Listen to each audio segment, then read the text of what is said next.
Hi guys, welcome to Girl Got Style, my little channel. Today is a video that's just completely different than all the other videos I do, because everybody who watches my channel knows that I love fashion. I'm all about fashion, but basically this is a little bit more about my health, because the last year has been especially difficult for me. Unfortunately, I have been diagnosed with multiple sclerosis, which affects all different parts of your body. It affects mobility, but it can affect anything. But mobility seems to be the main thing, and I have struggled with this for quite a while. To explain multiple sclerosis, basically it's your own immune system damaging your brain, and it attacks your nerves, and it affects sort of your connections between your brain and your body, the rest of your body. And it is quite difficult to live with. I'm not even going to lie. It's a very, very difficult disease to live with. I've had this quite bad for the last 16, nearly going on 17 years. But if I'm honest, I feel like I've had this all my life. I can actually trace symptoms back from like when I was 10. I definitely had a little episode when I was 10 that I felt like, looking back, I think that might be connected with the MS.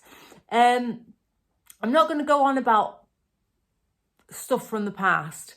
I'll just tell you basically the last sort of 16 years, although there was a couple of incidents as well, sort of in 2001 and 2004, where I think looking back that was MS, but I just ignored it and I was fine. I was living my life and I was having a great time. I was sort of pursuing my career. I always wanted to be an actor. No, I'm not like the most famous actor in the world, or I wasn't at that time. I mean, I've done some quite good stuff since, but I was living my life. It was quite stressful because I came under a lot of criticism, you know, get a proper job, but I just was doing what I wanted to do. I just was doing like local theatre, working with lots of film groups, and I was having, you know, a really good time. I was finally doing what I felt I was really suited to. I was working, I was a karaoke hostess for about 5 years. Oh, I love doing that. That was really good because, you know, it's not just about me. Obviously, I love singing, but it was also about helping other people, and I really enjoy helping other people. Anyway, I'm digressing. Let's get back to the MS and my diagnosis. Okay, so something happened that I feel triggered the MS. Like I say, there was a few incidents where I thought, yeah, it sort of concerned me, but my health, but I just ignored it and I was fine. But then in 2005, just after Christmas, Boxing Day, I was attacked and I was nearly killed. And it was 2 family members. I'm not going to go on about them or this, but I was very seriously injured and the police were involved. And the eye hospital said to me that I was very lucky I didn't lose my eye, this eye. I do still sometimes suffer with problems with the eye. I then spent 2 years fighting the police and the CPS, trying to get them to prosecute. Not that I'm a revengeful person, but I just feel like, why are 2 men allowed to nearly kill a woman? Why is that allowed? I just didn't get it. I still don't get it. And they just would not prosecute. They just said they couldn't prove it because they lied. So what could I do, even though I was really seriously injured? Anyway, I spent 2 years fighting it, and that caused me a lot of stress.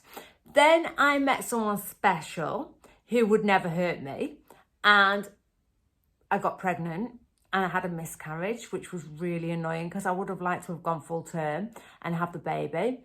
And I've not got any children. And then it was sort of like 2 years after the attack, not quite 2 years, but I was under a lot of stress. Yeah, I never really recovered from that attack. I've still not recovered now. Sorry, it's so annoying because the tears were not part of this video. Let's get this right. I do not sit here crying all day long. That is not my scene. Right, no, so anyway, basically, as I was in the ambulance after I got attacked, I said to myself, because I couldn't sit down, they wanted me to sit down, the ambulance men, but my head looked like the Elephant Man.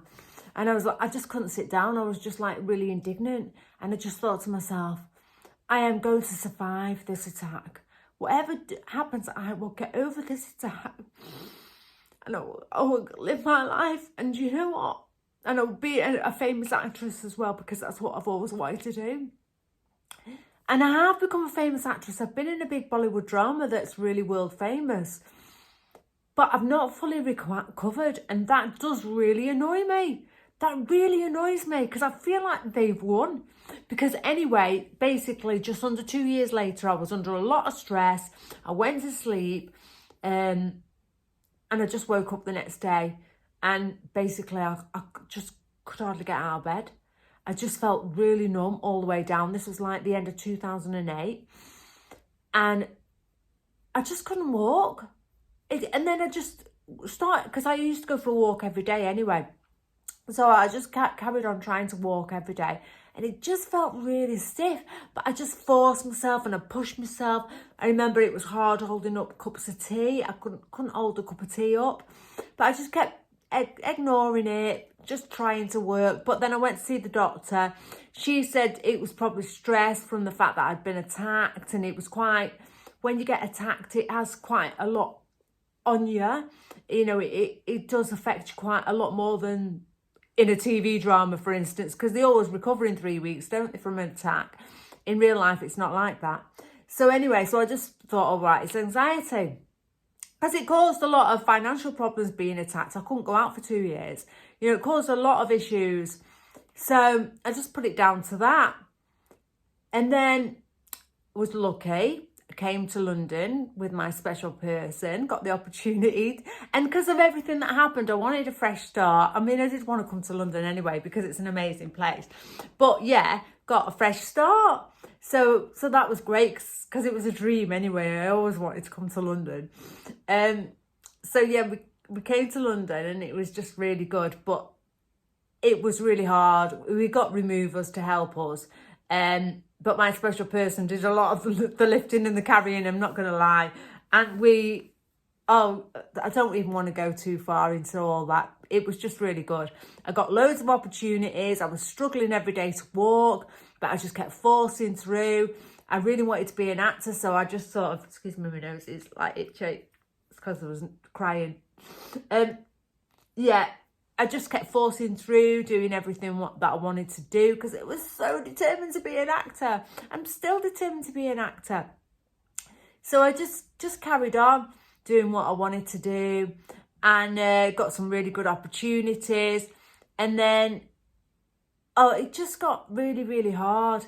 And then in 2000, I think in 15, someone had been really nasty to me, someone in the television industry, someone quite famous actually. Oh, they were famous. They've sort of signed their own sort of demise, if you know what I mean. They're the architect of their own design. And I think partly, not because of what they did to me, but it was quite public. They just shouted at me and just really told me off and told me I was selfish and useless, and it was just outrageous how some people see you. I don't even know this person. It's a television presenter.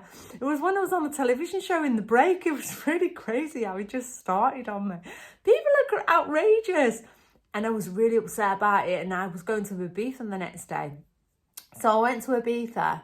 Oh yeah, he ended up losing his job, that guy, not because of me, just because of his own idiocy.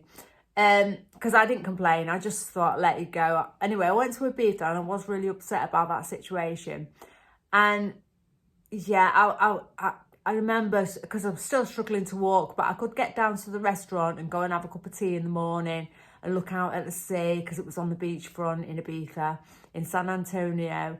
And I was just, you know, just upset really that someone could be so nasty to me. And I really took it to heart, and I should have just fobbed it off, but I was really upset, even though I don't really know this person personally. Anyway, we got back from Ibiza. I think it was 2 weeks, and it was really nice, but I couldn't really do much because of my walking. It was just a chilled time. I spent a lot of time sitting on the balcony, and then when I came home, I went to sleep, and then the next day I just couldn't get up. I couldn't walk. I mean, I'd been struggling with walking for ages, but I literally could not get out of bed. And all my muscles in my back were just like gone. I couldn't roll over. I couldn't lift my arm up. I was like literally paralysed neck down. It was terrifying. I couldn't get to the toilet. Oh, I can't even explain to you. I mean, because I have to go to the toilet, because you have to go to the toilet. I mean, I think I managed to crawl, but I was literally, my whole body was like sort of long ways like that, and just crawling on my elbows and my hands, and oh, it was awful. And it lasted, the first 6 months were the worst. My special person kept picking me up, and I would literally drop on the floor. Pick me up, I'd drop on the floor. We went to Bayswater because I love going to Whiteley's. I go and get shopping at Marks and Spencer's there. It's now been made into apartments, annoyingly. Anyway, that's another story. We just couldn't cross the road. I remember a taxi stopped, and I couldn't cross the road. I mean, but I was just determined to fight it. I was determined. I just thought, I'm not staying in bed for the rest of my life. I couldn't put my shoes on. Oh, that was so hard. I couldn't put my shoes on because all my feet muscles, every muscle in my body basically had gone. And I just worked through it. And it took me, for the first 6 months were the worst. I was completely paralysed for the first 6 months. I mean, I was literally held up by friends supporting me. Because I just kept dropping to the floor. And then after 6 months, I started to walk more and go to the park regularly and just try and walk with assistance. And I've just really worked through it. But I think the first 2 or 3 years after that, I was quite immobile for quite a while. And I would say the point I am now, I would say that I do struggle to walk. I need assistance. It is quite difficult, especially because it's winter. I haven't told you about the diagnosis, have I? So the diagnosis, yeah, because when I came to London, I was doing all these jobs, and I was having a great time. I was finally living my dream, you know, doing loads of TV. I got a chance to do some acting in a Bollywood drama. I was so happy. Oh, I got in some reality television shows, which I love doing reality TV. I got loads of gifts. I got treated like a celebrity. Oh my God, my life was amazing. I was so happy. I was living in London. I got a new car. That was separate with some savings I'd got. Oh, everything was so good. I was so happy. Oh, it was so good. Oh, it was another TV show where I got loads of clothes. Clothes are my thing. I went to France. I won this antique show. Oh my God, I had such a good time. You can see some of these shows online. I'll have to put some links on. Some are free and some you have to pay. Oh my God, it was so good. I had such a good time. I'm so grateful for that. That makes me cry as well. I'm so grateful that even after everything that had happened, I've got my dream. Anyway, sorry. So, go back to the diagnosis. When I first came to London, I got a doctor's down the road. This was like 2010 we moved here. 2011, I managed to get doctors down the road. I went to see them for the first year or two. And then there was a doctor there called Dr. Britton, I think. I suppose you shouldn't name names, should you? He sent me to go and see them at St. Mary's in Paddington. I saw someone there for initial, in the neurology department, for initial testing. Basically, you just got a pitching fork, a bit like you have for your guitar, because I'm into my guitar. Just got like a pitching fork, or for music, you know, you have pitching forks. And basically, he just went along my arms like this, and went along my legs. He got one of those little hammers, like not a very big one. He got a little hammer and sort of tested my reflexes. And he just walked away, and he said, as he was sort of washing his hands and all that sort of like they do, he said, what do you think it is? So I said, well, I think it's probably MS. I said, that's my worst fear, obviously. And so he said, well, I can't say what it is. He said, you'll have to go and see the neurologist. But yeah. So that was it. So then I went to see the neurologist. So we knew straight away, basically, that first guy. So I went to see the neurologist, and I saw him recently, actually, the same neurologist. He's really good. He's one of the best neurologists in the country. I'm really lucky that I get to see him. So I won't say his name because he might get into trouble for this information that he gave me. And he said to me that, well, I said to him, he said, I've got all these disease-modifying drugs if you want. So I said, well, are the drugs any good? Jokingly. And he turned around and he went,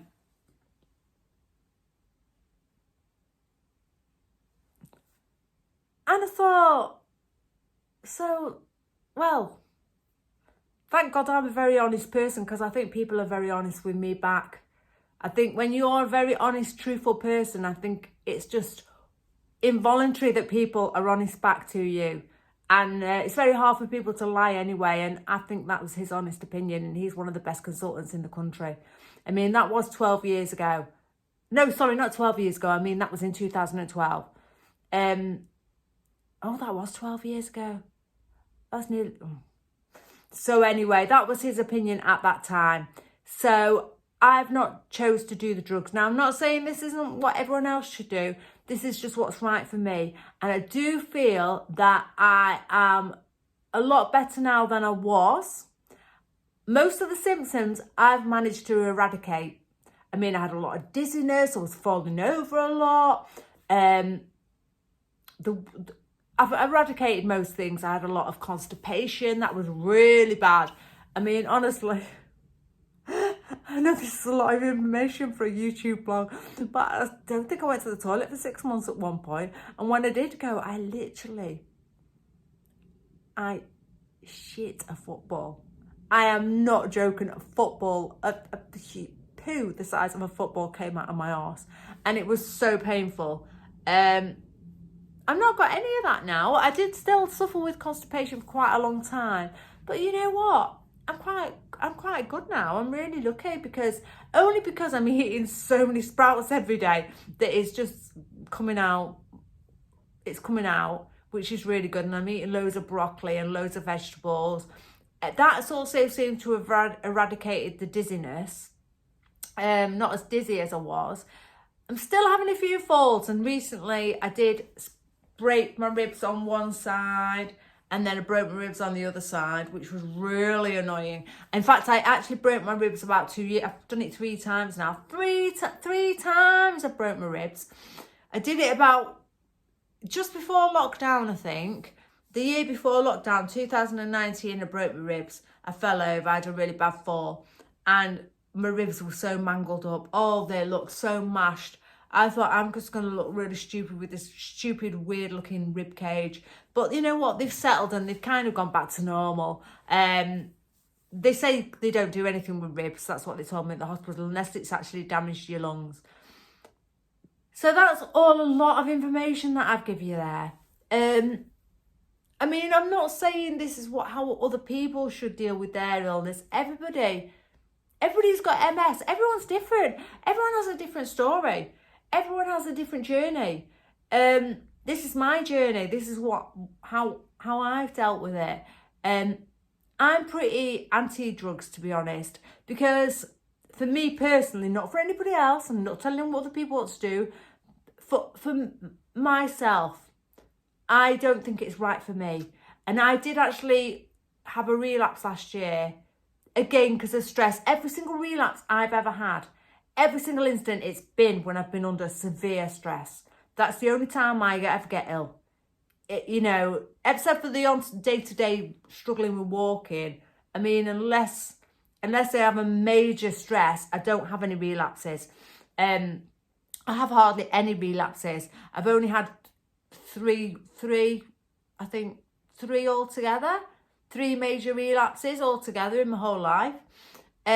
So I'm not saying what other people should do, but for me, I just feel the drugs aren't the right thing. In fact, I was encouraged to have steroids when I was in hospital because I had a relapse where I lost my eyesight on this side. I was under a lot of stress again.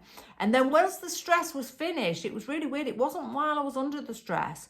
I was kind of in fight or flight. But then once the stress disappeared, that's when I suddenly got ill. Literally the minute when I just suddenly felt like, oh, I don't have to worry about that anymore. And then I suddenly got, literally in seconds, suddenly got this attack on my brain and I went blind in this eye and everything was upside down. I could sort of see if it opened my eyes, but the ceiling was on the floor and the floor was on the ceiling. So I had to sort of close my eyes for like 2 weeks. And that was, and I knew it would come back, but that was quite hard because I literally was blind for 2 weeks because I had to just close my eyes because if I opened my eyes, I would literally just want to throw up. It was awful, but I knew it would pass. And anyway, in the end, I had to go to hospital because they thought it might have been a stroke. So I went to hospital, but I don't think my hospital experience was very good. I don't think they really knew what to do with MS, to be honest. I think it was quite diabolical. And then they did an MRI. I've only had about 4 of them. I'm not having any more. I've not had a lumbar puncture. What is the point? What is the point? They've not even got, I know it's MS. I knew it was MS before I even went to see them. I knew deep down what it was. It was just sort of living my life and just trying to get on with things. Yeah, and I think it would have stayed dormant if I hadn't have been attacked. I'm sorry, but I really, really do think it would have stayed dormant if I hadn't have been a victim of domestic violence. I'm sorry, but they've got a lot to answer for. God help them when they go to the pearly gates. God help them.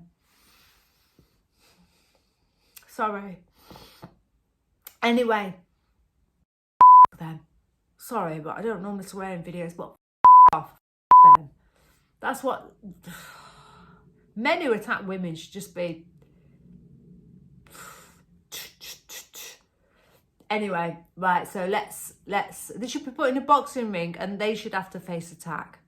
They should be put in a boxing ring like proper men and be facing proper men. Right. God, I've lost my train of thought now. Yeah, so basically, you know, you've just got to find what's right for you. I'm just me and I'm just doing what I'm going to do. Oh, yeah, I had steroids when I was in hospital. That's my train of thought. I had steroids when I was in hospital. My hair was right down my back. I had really nice long hair. Took the steroids Wednesday, Thursday, Friday, Saturday, my hair fell off. The whole lot just, I had a ponytail and the whole lot just came off in my hand. So that was just jokes. I'm sorry, but that was just complete jokes. I mean, and the steroids didn't help at all because it suddenly felt like I'd got a bit of an energy burst, but then I had 2 very, very serious falls. I mean, they were so bad. One in the kitchen and then I had one where I nearly broke my neck on the wall. I nearly fell onto the wall like that and I would have broke my neck. And it just terrified me so much that I ended up sitting on my bum for weeks, months, because I was just frightened. I didn't want to move. So it actually had the opposite effect. Instead of getting me on my feet, I just didn't want to walk. I didn't want to do anything. It was much better the other relapse I'd had in 2015, which, all right, it took me a long time to recover, but I did it and I didn't have the same scares. Oh, plus the steroids made me want to go to the toilet all the time. And because I couldn't get to the toilet, I was literally had to wee in a bucket. I know this is awful, in the living room. Literally had to sit on a bucket all the time for 2-3 weeks. I couldn't sleep at all. I was just awake all the time. My feet swelled up so much that I thought I was going to have to have my feet amputated. It was terrifying. Then also, steroids. I'm sorry, but I think they should be banned. If my experience is anything to go by, they should be banned. That's what I personally think. I'm sorry, but I do. My whole experience, it's not just my hair falling out. It was the thought that I thought I was going to have to have my feet amputated. I couldn't sleep at all. And then when I started to recover, I kept getting very itchy. We did have a tree outside that was causing a lot of bugs. It's been chopped down now. But I kept getting dead itchy. And it wasn't just the bugs from outside, it was like coming from inside my skin. And I started to think that I'd got scabies, and I went a little bit mental. I'm not even joking. I went mental, and because of lockdown and all the rest, we couldn't get an appointment at the doctors for like, it was about a month by the time I got an appointment. I threw loads of clothes out. I threw loads of bedding out. I washed everything about 50 times. I literally went mentally insane. I am not joking. And then when I went to the doctors, they went, no, it's just an allergy. It's nothing to do with that. You haven't got scabies. But the steroids made me go mental. The steroids made me mentally insane. Never again. Never again. If they come near me with any of those drugs again, I'm sorry, but I'll just go mental. I don't even think I'll ever want to go back in hospital ever again. So that was that. So, well, this is my story anyway. I think I've told you sort of, not everything. That's what I was going to say. On the last video that I watched of someone, my MS diagnosis, there was a girl who's telling her story, and that's her, I'm not criticising, everybody's got their own story and they've got to deal with it in their own way. But she said it was about acceptance, and I've heard that before from people with MS. Well, I'm sorry, but that is total BS. Right, if the scientists can get a rocket to go to Mars and take some photographs, they can fix MS. I'm sorry, it's absolute and I've had enough of it. I'm sorry for swearing, but I have had enough of it. There is information that umbilical cord stem cells significantly reduces the symptoms and the severity of multiple sclerosis. And I know somebody in Texas, a guy called Sam Harrell, and he has told me, when I spoke to him on email, he said he has been cured of MS. That's what he told his doctor. That's what he told me he told his doctor. And I believe him. And I would like to go and speak to Sam. I'd like to go and film him to get this information. But he's online all about him. I've lost touch with him now, but when I spoke to him, he'd had 5 years of good health and he could walk 5 miles every single day. So I will never accept this disease. I'm not in 2025. Why should I in 2025? This is the century of regenerative medicine. So why is it not available? And I was going to get on the radio yesterday. I actually phoned up the radio at LBC in London. And because the health minister in England, the UK health minister, was speaking, and I was going to speak to him direct and say, why is regenerative medicine not available for people with MS? But unfortunately, he was only on for half an hour and I didn't get a chance to speak. There was probably a lot of people ringing up. So hopefully I'll get my time. I wasn't 100% certain if I felt like ringing yesterday because, well, I wanted to do a blog actually about clothes. No, I do want to get MS. I feel going in all guns blazing is not necessarily the way to get things. I've realised I'm a Taurian. Taurians, we're just like, going in bull in the china shop. The way to get what I want is just slowly and slowly. But I am having umbilical cord stem cells and I am going to get cured of this. I don't care what it takes. It's partly because I was a victim of domestic violence, and I think, why should men? Why? Oh, I'm a feminist. Why should men do this to a woman? Because I do feel it's because I was attacked. I feel that's why I've got this. I know I had MS before, like I said, but I feel it was the severity of that attack that caused me so much severe anxiety and stress. It brought on a full-on MS attack. And the whole ramifications of the attack. I mean, the financial struggle afterwards, the contacting the police and the CPS for 2 years. I mean, I've got a file about that thick. I've still got it.